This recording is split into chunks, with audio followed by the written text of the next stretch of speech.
Thanks again for the nice introduction, Connie. Also thanking you, want to say thank you for the whole managing the event so far. As a matter of fact, we have now some very interesting and very diverse candidates here again on the panel. As a legal guy, who could listen to the speech from Mr. Schicker today in the morning? Please raise your hands. Okay, so the others, you have to go outside now because we have to punish you because I'm pretty sure you were a little bit late yesterday at the party, right? I hope you all enjoyed it. No, as a matter of fact, legally, I would like to ask you, Stefan, what is you're working in the space as a lawyer and also as a programmer, as we heard today again, and what is a take from your side regarding this privacy and trust issue and is there anything special you would say, this is my take, which I would always take in mind when I'm planning to do something in social media? Sure. I mean, one thing that we've learned from data protection is that if you want to obey data protection to 100%, it really is difficult, and especially from a German perspective, as I've told most of you this morning, you couldn't even use the like button. So the question is, do you really want to do this, or do you want to try to find smart solutions in order to still continue business and to work in this area? On a long term, I think that basically the laws probably are older. They are being renewed, they are being changed, and now put to a European level. On the other hand, we have the public and the people that want to share information, that want to have the possibility to exchange their views. And I think that both extremes will get nearer to each other in the future. And so I think that the laws will be probably bent in a way that they will make social media possible in a better way in the future. Okay, thank you. Andreas, you were listening here. On one hand, you are a driver at a big marketing agency at one of the big 4 or 5 on the planet. What is your take on social media, and why are you so interested in this, and what do you believe is the game changer for yourself and for the whole market? Well, I think we have talked about this a lot, how dramatically the media landscape has changed, and also, it's, as we said, like buy media, that's over. It's not anymore, that we broadcast. Like anybody can broadcast. Anybody has a voice today. Look at that guy with the banana. I just double checked. 3,200,000 hits on YouTube, and he probably never dreamt of that because he just put it in because he thought, this is very interesting, and he gets so much more attention on YouTube than most of the brands. If we just put an ad on YouTube, it's not shared like that, not at all. So I think that's why we are really, really interested in this. And as we said before, you have to be relevant. You have to have something that people like to share. It's all social now, and that's pretty much it. We have to be there. We have to guide our brands through this new world of marketing. Yeah. Thank you. Martha, you spoke about the trustability, and we have spoken for more than a year right now, and I'm a big fan of Martha since more than 20 years, when we met in our first life. So to say, as a matter of fact, she was the inventor not only of this trustability stuff, but also of one-to-one marketing. So actually, you still own the one-to-one email address. So as a matter of fact, so they invented this together with Don. And you spoke about trust. And my question is, we speak a lot about it, and there is a kind of feeling that this is a good thing to have. But the question is, does it really pay off? Is it worth all the efforts? Yeah? Why I'm not cheating around and just do what I want and make some other money and get off? Well, because your grandmother told you. Can you hear me? One? I'm number 1. I mean, you are always our number 1. It's the way told you and my grandmother told No, you. one is not working. Microphone number one? Oh, great. My grandmother told me, and your grandmother told you, if you don't want people to know that you did it, don't do it. And so I think that we now have this whole transparency thing going on a lot more than we used to. So that's part of the imperative. But the other part of the imperative, and the reason that chapter 3 of our book is all about why your CFO is going to love trustability, is really that, you know, no matter what you use as a conscience, if you want to use your Sunday school teacher or your grandmother's having the eyes in the back of her head, or what we think of as God, or whatever it is, there's something that's sort of keeping us honest. But we don't want to rely on that too much. That's your point, because that kind of sometimes can go out the window when we have a bad quarter or something. So we've done some research that shows us that, in fact, customers are willing to pay extra to companies that they really trust. We talked about USAA. They don't pay extra to them, but they don't know it. They never, ever check with anybody else. They're so loyal that they just want to do business with that one company. But even in the research that we had, we found out, for example, in the mess that is health insurance in the United States, that customers are willing to pay $28 more a year. Now, that doesn't sound like much, but if you multiply it times millions of customers, that would be a lot of money that customers would be willing to pay if they could truly trust the companies that they do business with. And something even more dramatic that we found that surprised me that it was this much is that customers would be willing to pay up to $11 a month more to their wireless companies, to the ones that they are really could trust to look out for their best interests. So imagine if you went to sign up for a wireless company and they said, sure, or you wanted to change your address because you're moving, and they said, sure, but you know, you're not going to have that great reception where at this address for another 3 months until we get the new cell phone tower up.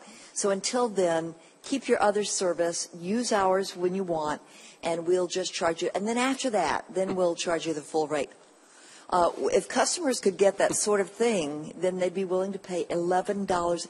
11 times 12 months a year times millions of customers, that's worth real money. Quite a bit of money. Yeah. Thank you. Very good example. I thought that is only the case in Germany, to be honest.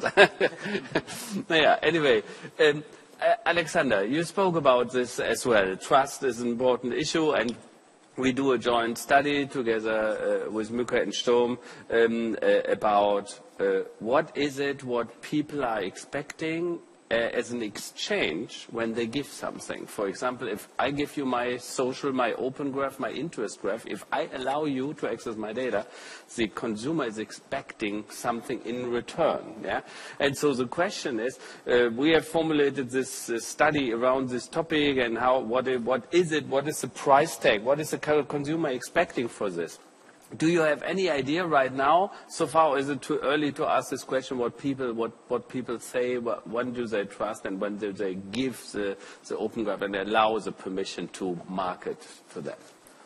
Well, I think there are several essentials which are quite important when we think about when or why are users willing to cooperate with us as a corporation. I mean, one thing, of course, is the whole discussion about value. So why should they cooperate with us? What is the specific value for the user when they get an app or something like this? And I think, Roland, you gave us some examples at the end of your presentation. What are potential categories of value we might think about? Yeah?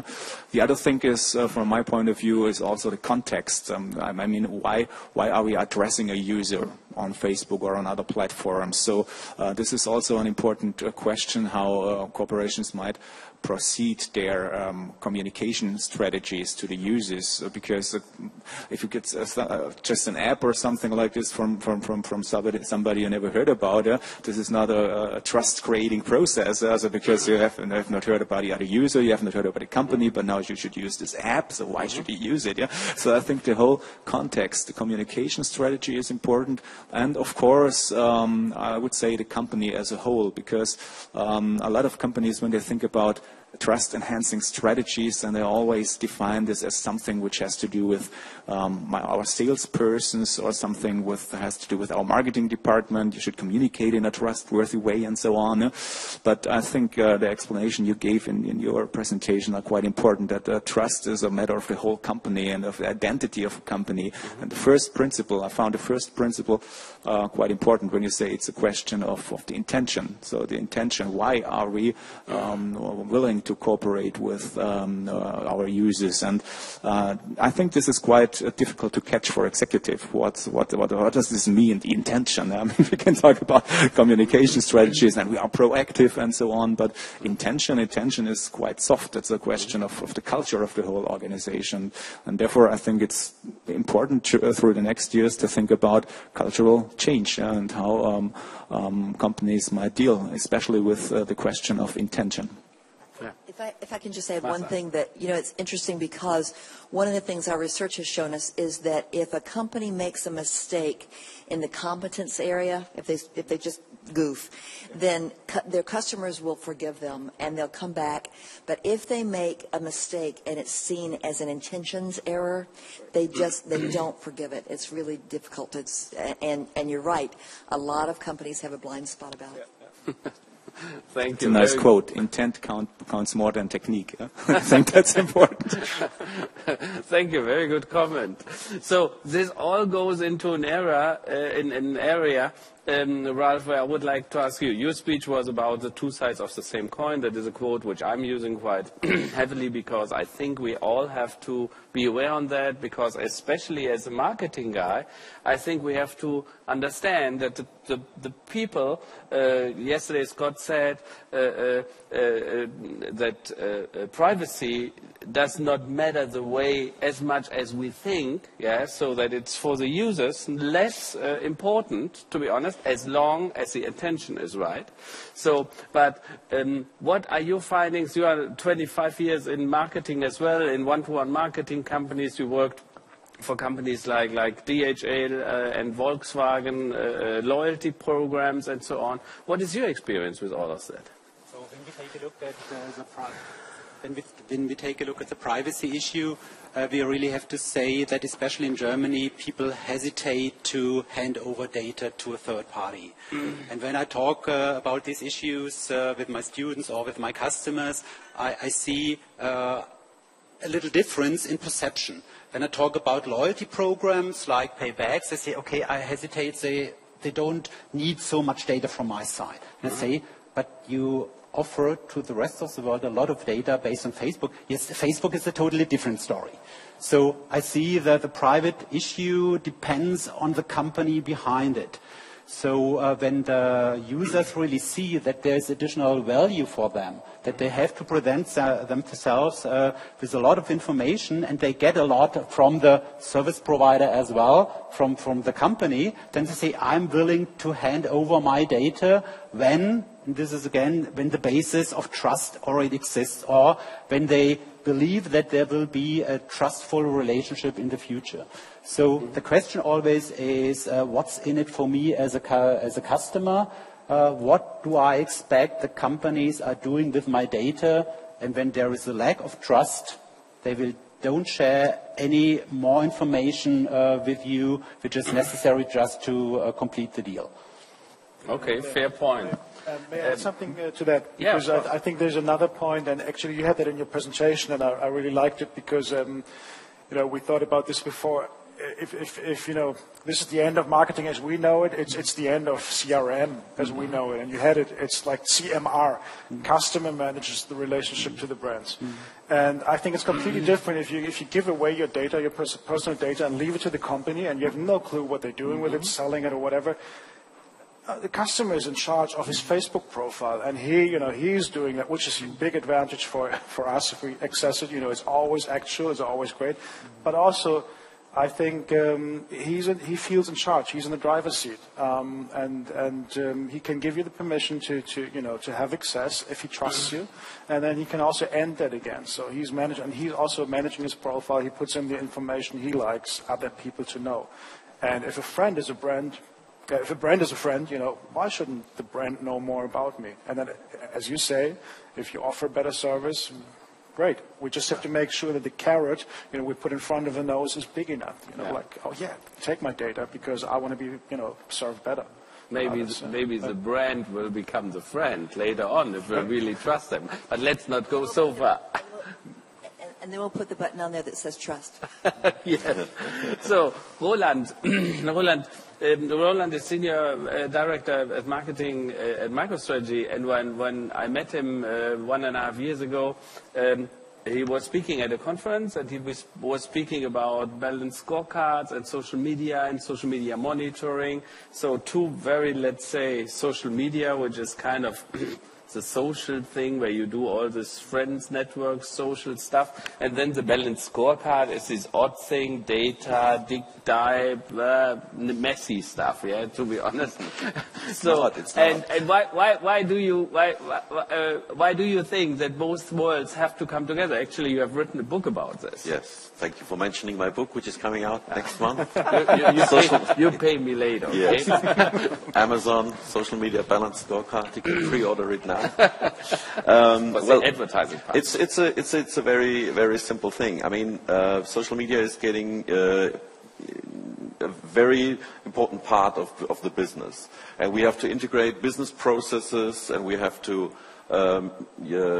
make sure that we can get the most benefit for our value creation chain.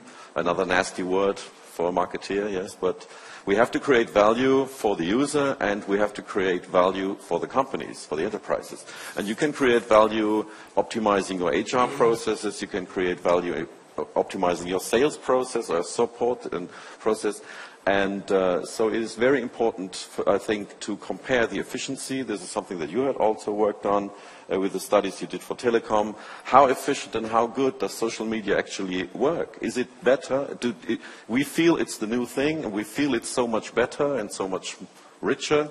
But we have to compare it. We have to compare it to traditional channels and to see how does it work best and where does it work best. And this can only be done through hard facts and measurement. And scorecards, for my personal opinion, the good thing about balanced scorecard is that you have to identify cause and effects. So you have to collect a lot of data to find out how to drive your success. What are your value drivers in the social media area? So, and this is a good methodology to approach this, and that's what I think it's necessary to have some kind of measurement model behind it. Otherwise, we cannot compare it to other business drivers. Okay. Thank you. Last time that I would like to ask a question. Is there a question finally from the audience? Because right now we are standing between you and the lunch break, and then afterwards the last session. So any additional questions? Otherwise I would say we'll leave it here and then we go and have the lunch break. And I have to do one more housekeeping job. No questions? Do we see something? Where exactly are the workshops? We are splitting up. It is listed on the... I said it's the Emerald Room. Emerald Room. Where the wisdom presentation is, the deep dive into alert, which is very important, Emerald Room. And the agency workshop is here on this floor. Do we know where the Emerald Room is? The Emerald Room, is it in here? Different room. We're doing my homework, that's fine. Where the word session is on the other side of the campus. Maybe Okay, if nobody has a question, I still want to, take the chance and to talk to the students because I don't have a book to sell or anything. But if you would like to apply for an internship, for a traineeship, for whatever, for a job, if you're at the end of your studies, just check out our website McCann.de. At the moment, we turned the website down, but you find the address, of our human resource manager, and you just have to wait. There's two ads coming up front, and then you find that address, or just send an email to me, Andreas.Trautmann@McCann.de. Yeah. Okay. So I'm happy to have as many of you as possible. We need young people, you're digital natives, so please apply. So that leaves me. Thanks for mentioning this, Andreas. Thanks for coming over. Thanks for taking the time. I think we saw very exciting presentations, not only today, also yesterday. Let's give an applause to the speakers from the last days. Thank you so much.